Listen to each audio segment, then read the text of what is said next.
Hey gearheads, you think you know muscle cars? Think again. We're about to take a trip down memory lane, uncovering 10 shocking facts about these legendary machines that'll have you saying, "Holy moly, I didn't know that!"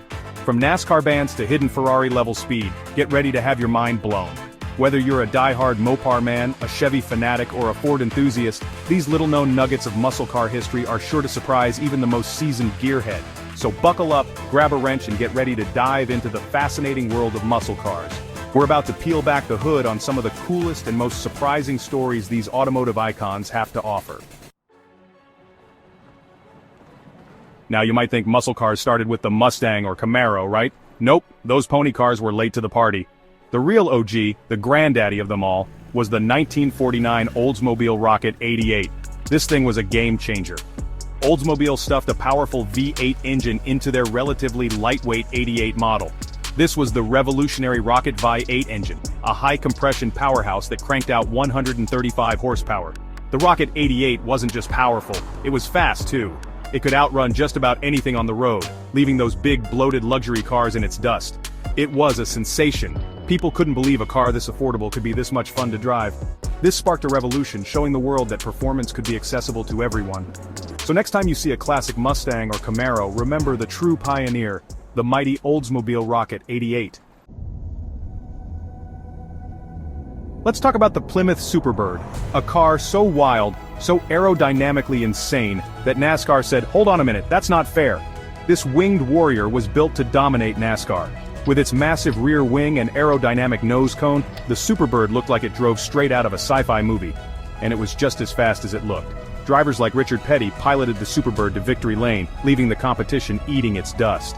But all that winning came at a price. The other teams cried foul, claiming the Superbird's radical design gave it an unfair advantage. NASCAR slapped the Superbird with new rules and regulations, ultimately leading to its demise in NASCAR. But even though it was banned from the track, the Superbird's legend lived on. Today, the Plymouth Superbird is a highly sought-after collector's item, a testament to the lengths automakers would go to win.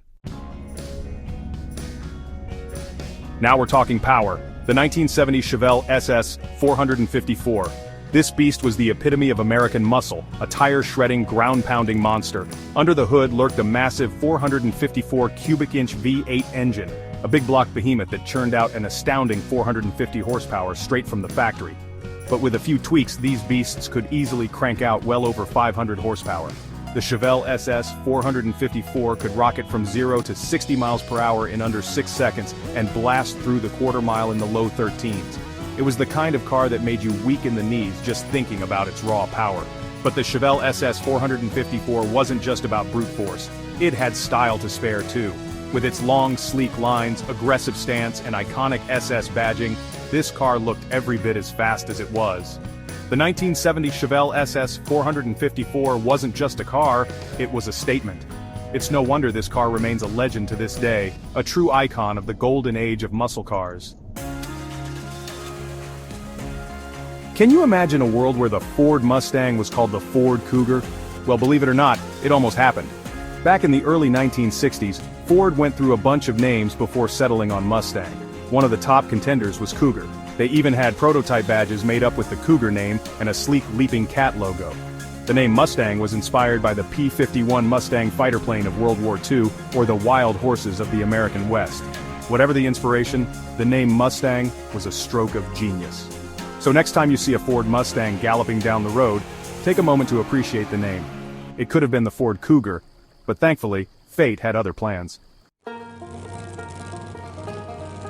Let's talk about a piece of muscle car engineering that's both functional and cool, the Dodge Shaker Hood Scoop. This wasn't just some styling gimmick, the Shaker Scoop was the real deal. It was directly connected to the air cleaner on top of the engine, and when you punched the gas, that scoop would literally shake, rattle, and roll right along with the engine. Back in the days of carburetors, getting cold, dense air into the engine was crucial for performance. The Shaker Scoop gulped down massive amounts of fresh air, giving those big block V8s all the oxygen they needed to breathe fire. The Shaker Scoop wasn't just about performance, it was about attitude. It became a signature feature on Dodge muscle cars like the Challenger, Charger, and Dart Sport.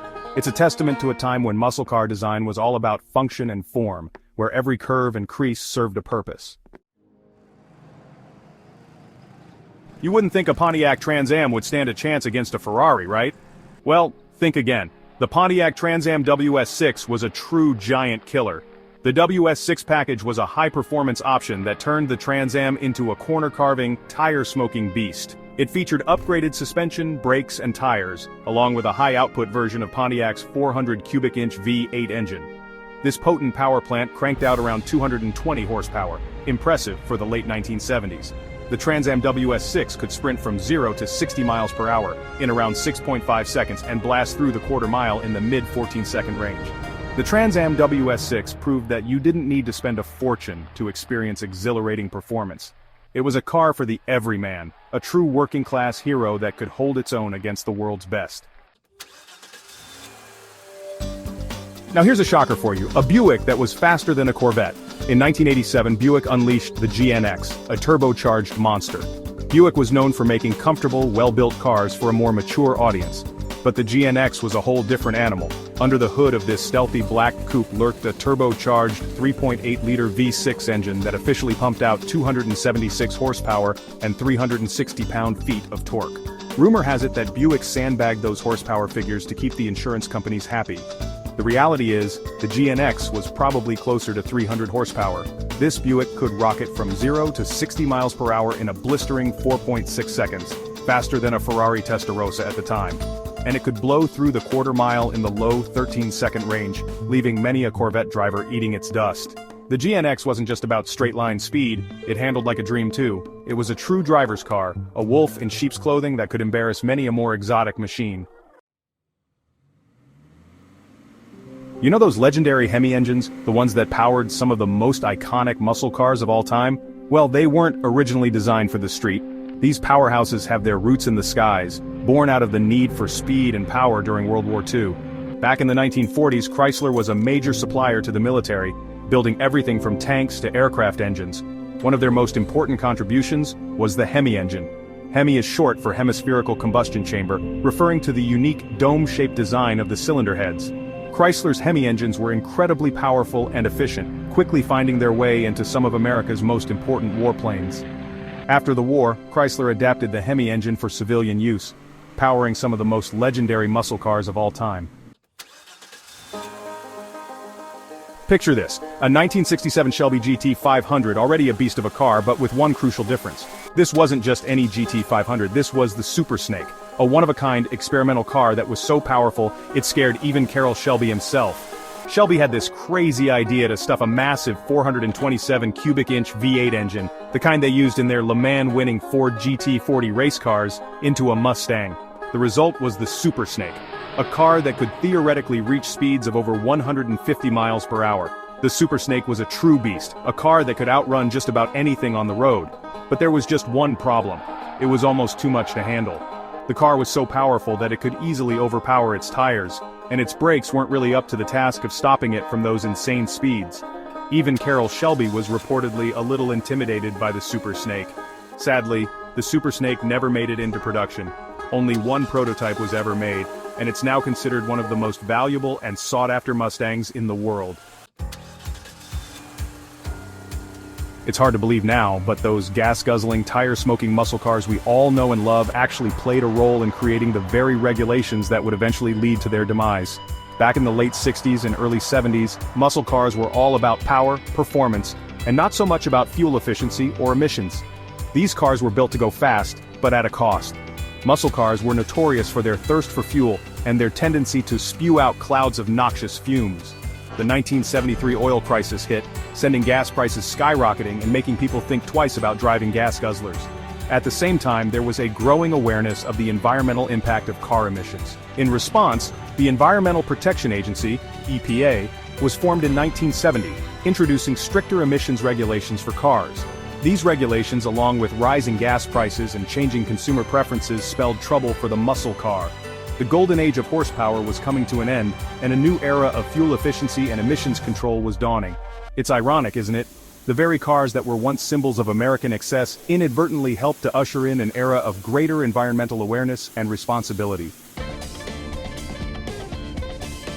So there you have it, folks. 10 mind-blowing muscle car facts that probably left you speechless. Which of these facts surprised you the most? Comment below. I'm always up for a good chat about these incredible machines. If you love muscle cars as much as I do, hit that subscribe button for more gearhead content. We've got plenty more automotive adventures in store for you. Next time, we're diving into the best sleeper muscle cars you can still buy cheap. We're talking about those unassuming cars that pack a serious punch under the hood. You won't want to miss it. Until then, keep on cruising.